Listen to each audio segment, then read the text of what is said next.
Would you put your hands together for the man of God? Sister Hopkins, thank God for you, Sister Hopkins. To all of you godsons and daughters, to the Shiloh Church, to these other preachers, these ministers, these mothers, deacons, whatever it takes to make up this congregation, the Lord promised that he would take care of us. And because he has promised, he's kept his word. Can I get some help in here? What you see is the works of the Lord. I tell everybody, they say, man, you got a testimony. I said, no, I am the testimony.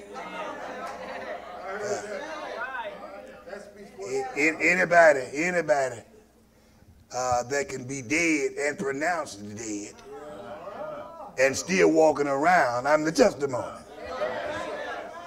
Some folks talk about what they think, but I know what God can do. All I remember was June the 4th. I went to work and did a funeral and told me I didn't feel good. Sent somebody to the cemetery to take the body. That's all I remember.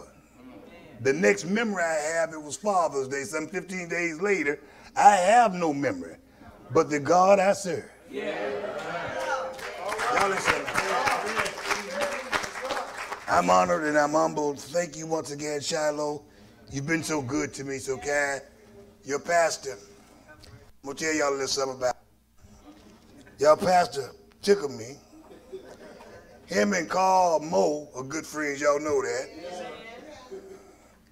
And Carl was preaching. I just wanted to come out to support the revival, and Carl and came out here, and you know what you did that night. Then y'all did something for the appreciation. But let me tell you something. He said, I just want to pay the light bill for you. Can I tell you, y'all paid the light bill, the gas bill, the water bill.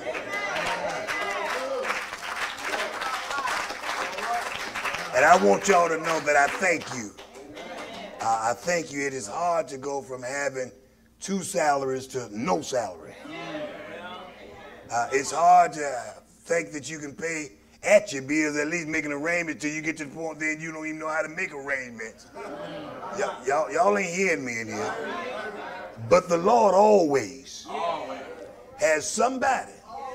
How many of y'all remember the scripture says, give and it shall be given to you. Good measures, pressed down, shaken together, and running over. I'm a witness of what God can do with that.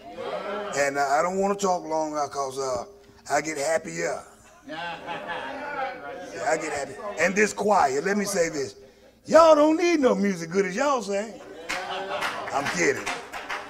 Y'all, thank you, man. You the directors, thank y'all. Y'all did so much. He's got the young man gave the tune and they just kept going. Thank you. I noticed that. I watched that, yeah.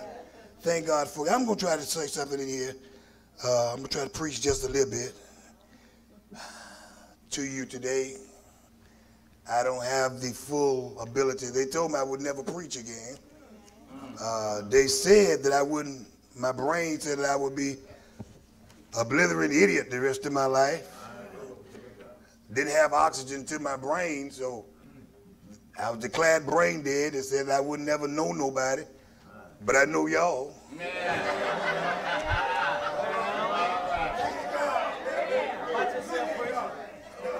Yeah. I'm still in my right mind. When I got up this morning, Sister Hopkins, I didn't put my shoes on my head. And I didn't put my hat on my feet. My aunt, and I call her my auntie because I'm from Mississippi, so I'm a little country. My auntie said, not only is it good to be alive, it's good to be alive and know it. That's it. See, I was alive and didn't know it. But now I'm alive and know it, so it's good. Psalms 116.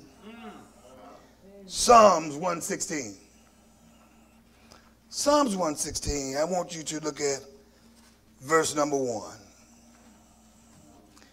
Psalms 116.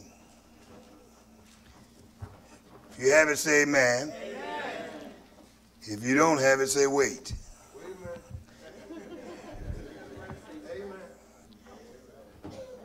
Psalms 116, verse 1. We're just going to read. You ready? I love the Lord because he hath heard my voice and my supplication, because he hath inclined his ear unto me. Therefore will I call upon him as long as I live. Now look what it says. The sorrows of death compassed me, and the pains of hell gat hold upon me. I found trouble and sorrow. Verse 4 says, then, somebody say then, called I upon the name of the Lord. O Lord, I beseech thee, deliver my soul. Gracious is the Lord, and righteous. Yea, our God is merciful. The Lord preserveth the simple. I was brought low, and he helped me. Return unto thy rest, O my soul, for the Lord hath dealt bountifully with thee. For thou hast delivered my soul from death. Look at that.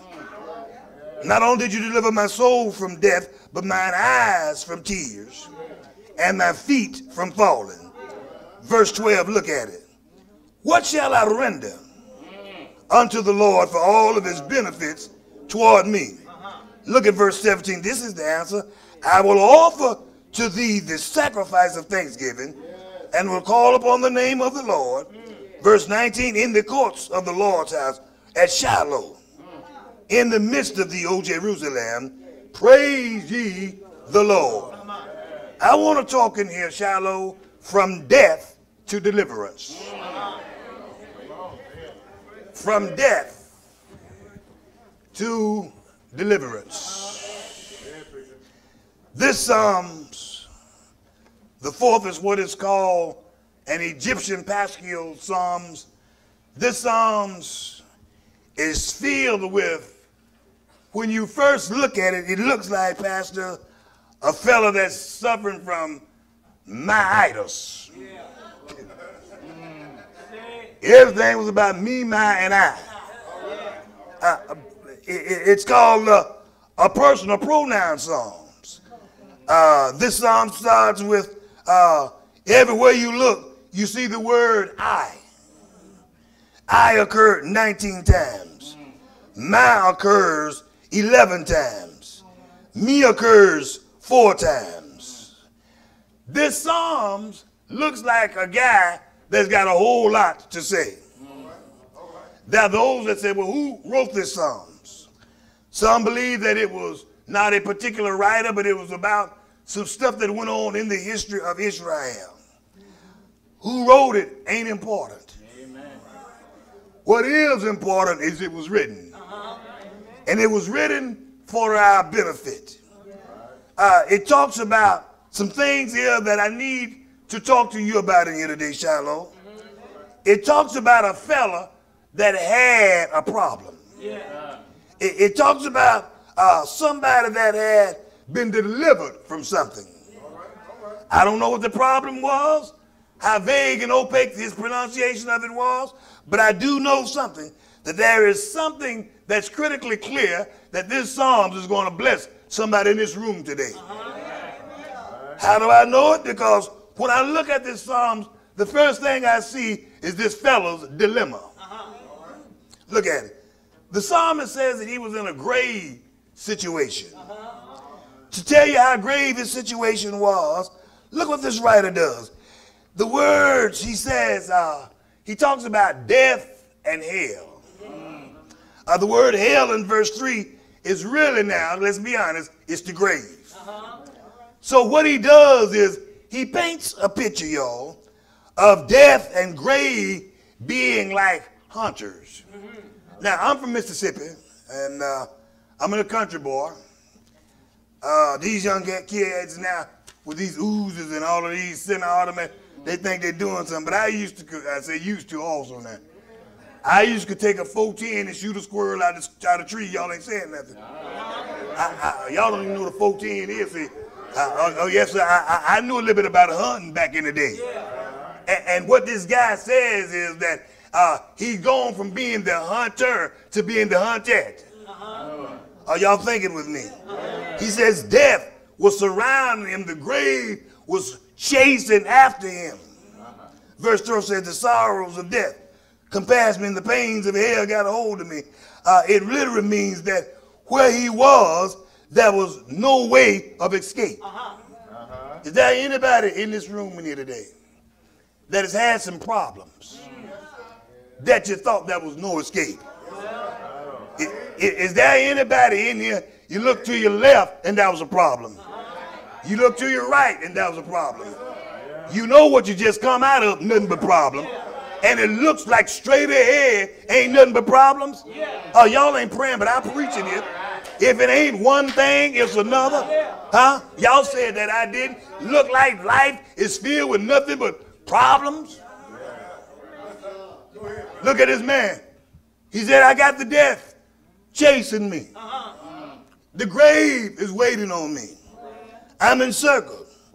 He said, but I got something even worse than that. He says, when I think about it, the real truth of the matter, it seems like with death and hell chasing me, it seems like I'm in a cul-de-sac. Any of y'all know the cul-de-sac is? One way in, one way out. Look at what he says. I'm running, and I can't escape. I find myself in a place that whichever way I go, the enemy is going to get me. No means of escape. I'm trapped. I ain't got no way out. I'm trapped. I ain't got nowhere to run. Trapped. Nowhere to hide. Trapped. Pain in my body. Trapped. Children won't do right. Trapped. No deliverance. Trapped. I ain't got enough money. Trapped. You ever felt trapped? Everybody's against me. Trapped. Well, ladies, let me tell you, if you ever feel trapped, Shiloh, you ain't got to trip. You ain't got to come unglued. Because the truth of the matter is, whatever traps you, there is a God. Yeah, y'all ain't praying, but I talk to you. There is a God that knows how to come in and set you free. Can I just talk to you in here? Look at this guy. He tells you in his dilemma that I'm all messed up.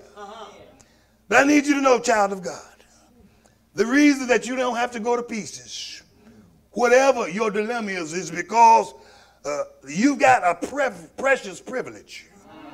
What is that precious privilege? You can take your predicament to God in prayer. Y'all, listen. I'm country now.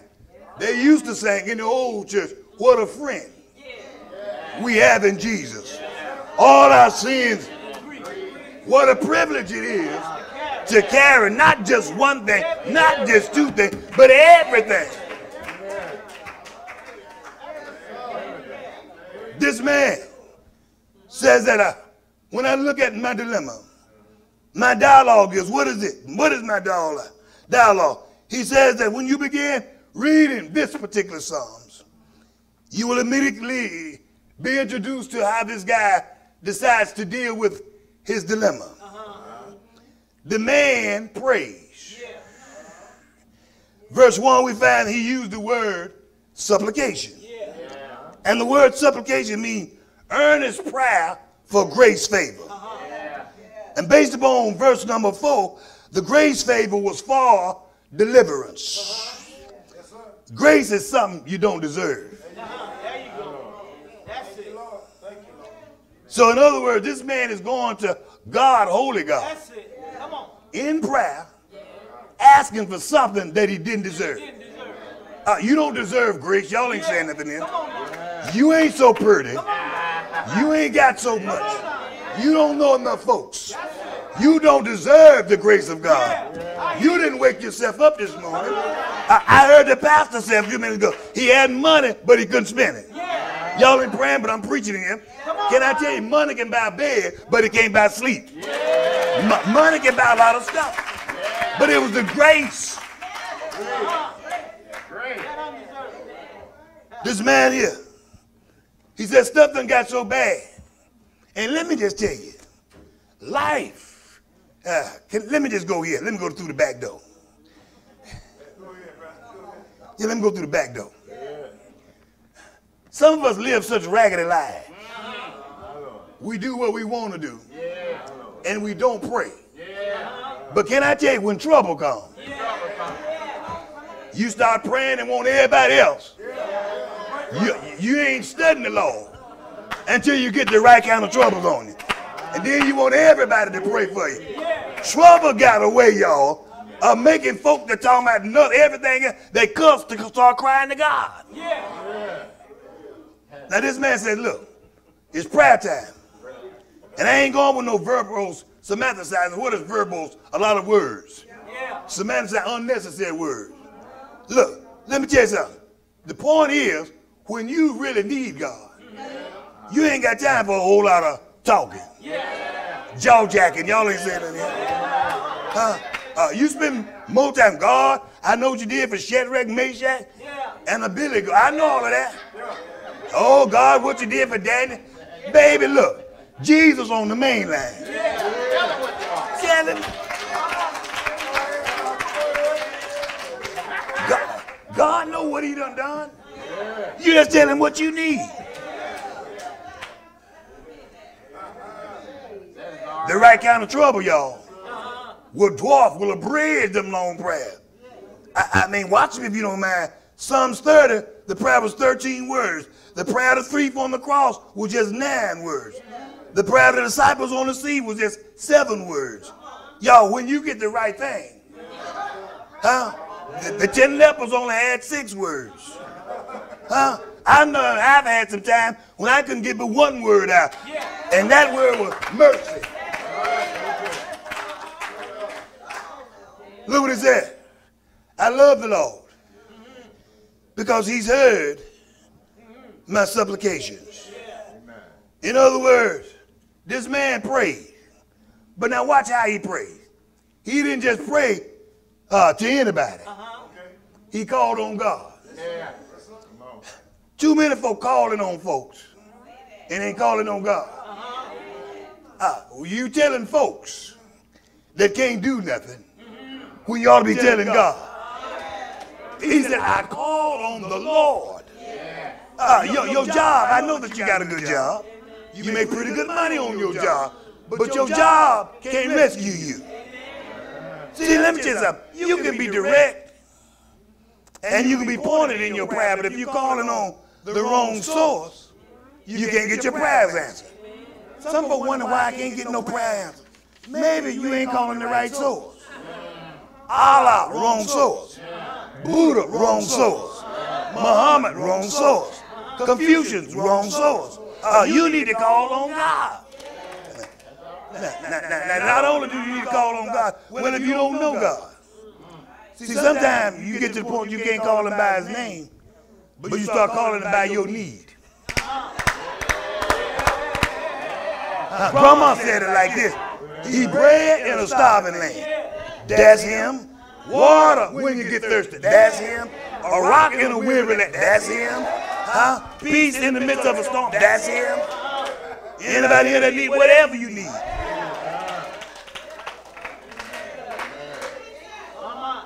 I know what prayer can do. This man said, I called on God, and he heard me. Now that says that he didn't just start praying that day.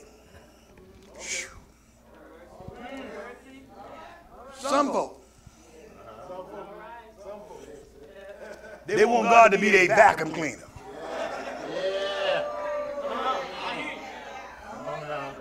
Vacuum when it's dirty, put it back in the closet. You can't, God, let me just be honest. How would you feel if your loved one, the only time they made you feel wanted or needed was when they wanted and needed?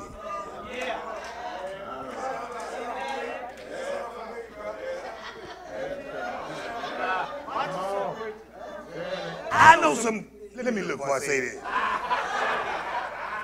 I know some Niagara Falls. The only time I hear from them is when they want something. Daddy, can I?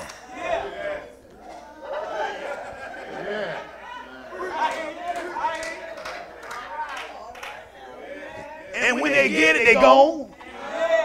And now I'm learning to some of them, just when they call them, what you need, what you want. Come get it so you get gone again. Because you know what? You ain't going to get it back. Come here with your bad self, Shiloh. That's how we treat God. Some don't have relationships with God. We have reasons to call. Y'all ain't saying nothing in here. This guy said when you pray, you need to be able to talk to God and talk to him consistently.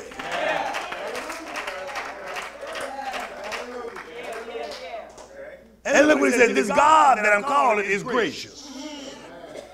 He's righteous and gracious. Let me tell you what that means. That means that when you call on God, look what it says, he inclined his ear. In other words, he stuck his ear in heaven's window to hear me. Ain't you glad that of all the children, God don't get you confused with nobody else? I know. Maybe I'm the only one that has ever been in such bad shape that I couldn't say a word. I'm the only one that had been through some stuff. In 78, when I was only 15 years old, my mama died. Mama died Friday morning. Daddy left home Friday evening. But I prayed. In 1988, when my pastor, the late Reverend W.J. Betts, died, I didn't know what was going to happen. Seemed like I lost my strength, but I prayed. In 1985, when my son, Roy Jr. died, y'all know I was hurting. But I prayed. In 1995, when I had my first throat surgery, it took some of my strength. In 1988, they told me that my stomach had so much acid in it, that it was eating the lining, but I prayed. 2013, they said I thought I had a sinus infection. Come to find out I had lung cancer, but I prayed. They got in there and something went wrong, and they thought that I was drowning in my own blood, but I prayed. 2018, in June of this year, it got bad for me, but I prayed. Look at this man. He says, the Lord not only heard me, but look what it says. It means that he says, not only did he hear me, but he had answered my prayer. Look at the answer he got. He said the Lord delivered his soul. But then he delivered not only his soul, but he delivered his eyes. Not only did he deliver his eyes, he said he got my feet also. Now, he didn't ask the Lord to deliver his feet. He didn't ask the Lord to deliver his eyes.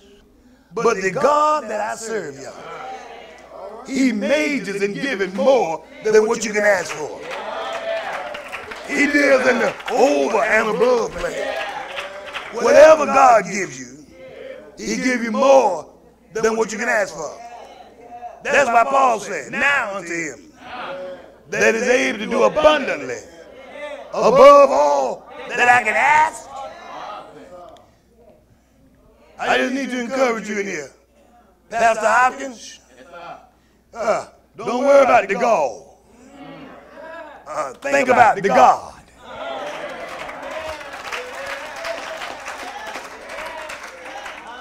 See, they fumbling around. Now I'm going to go somewhere with you. Use this if you don't mind. When they said they saw it, now they don't see it. Wait a minute. Now you see me, now you don't. I mean, that's what the doctor said.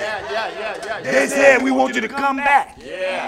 Now, what it is, they're trying to find what they said they saw that they don't see. I wish I could do what I wanted to do. But what I'm trying to tell you, there is a God that got an all-seeing eye. He knows how to touch. Look at him. How do I know? When he gives his dilemma, he goes in a dialogue with God. He tells you finally what my doxology is. He thought about how the Lord has delivered him. Then he went into his secret closet and began to ask himself, what can I render unto the Lord? Somebody in here, you need to start asking yourself, God, what can I do for you? Janet Jackson said, what have you done for me lately? I don't know who and what she was talking about.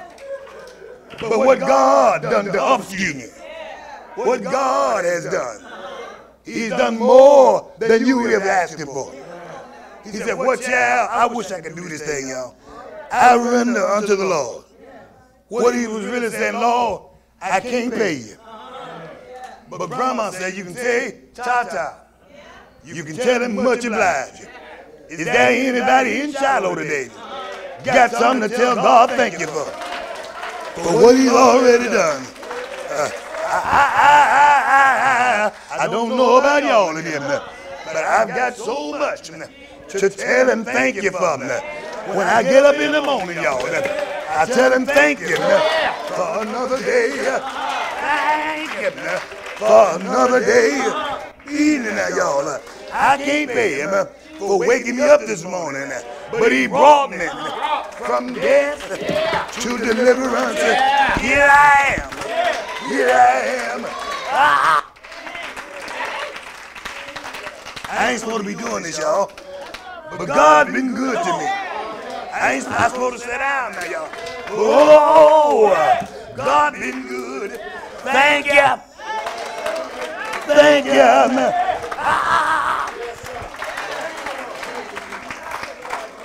They told me I never preach no more. But look at God. Ain't he good? Ain't he good?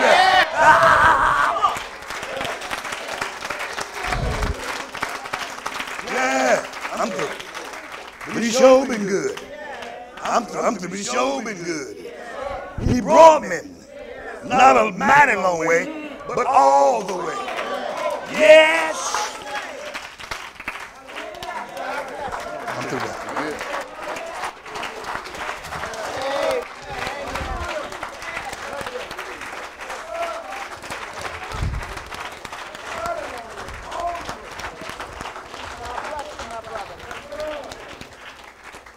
Amen. Let's give God another hand clap of praise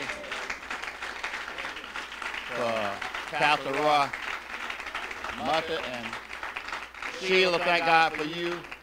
Amen.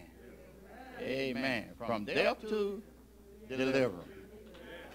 How many believe that? Amen. God is still able to do exactly what he said he's going to do. But before I open the door to the church, I do want to say this.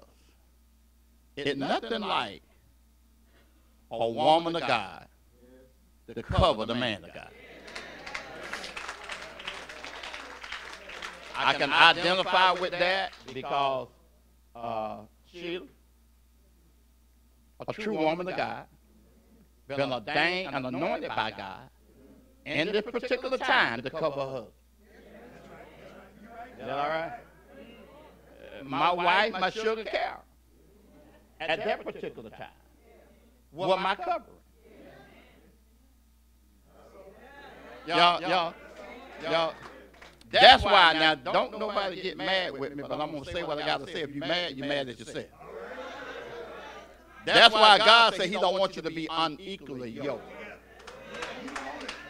Now, I think where the problem coming in, we tell these young ladies to go in the church and get you a man. But just because you go to the church, don't mean you getting a saved man. You might be getting a man with breath and breeches. Let me leave that alone. But I just said, be honest. I'm just saying this to be honest. I know if it wasn't for sugar, there's nowhere in the world I could have made it all these many years. And I thank God for you, sugar. I love you to death. I truly do. Amen. Amen. Now, Romans 10 and 9 said that thou shalt confess with the mouth the Lord Jesus and believe in the heart that God hath raised Jesus from the dead, thou shalt be saved. He didn't say put down nothing. He didn't say quit nothing because you can't. He said surrender, repent, surrender to me, and I make your life brand new. My brothers and my sisters, it's time out for playing. When you look at the sign of the end of the time, Jesus said when you see all these things, when you see Donald Trump, when you see Mike Pence, when you see all of the judges, how they did that scheme and conniving, that's just the beginning of sorrow. Amen? Amen. When you see Michael coming, when you see all this earthquakes and tornadoes, when you see all of that, it's just the beginning of sorrow. But I'm going to leave you with this. If your soul's saved, you don't have anything to worry about. Because what's getting ready to take place, the rapture could take place right now. And I'm going to ask you a question. If the rapture take place right now, Mother Jessie, would you look at the back? Oh, Lord, y'all. Oh, I'm just using. Would you get in your car and go home and that's being to say, if you do that, you just missed it. So Romans 10:9 says, thou shalt confess with the mouth the Lord Jesus, believe in the heart that God has raised him from the dead, thou shalt be saved. Now you're saved. So what do you do now? You need some sincere milk. You need the milk. You need to learn how to mature. You come out leather, Tristan,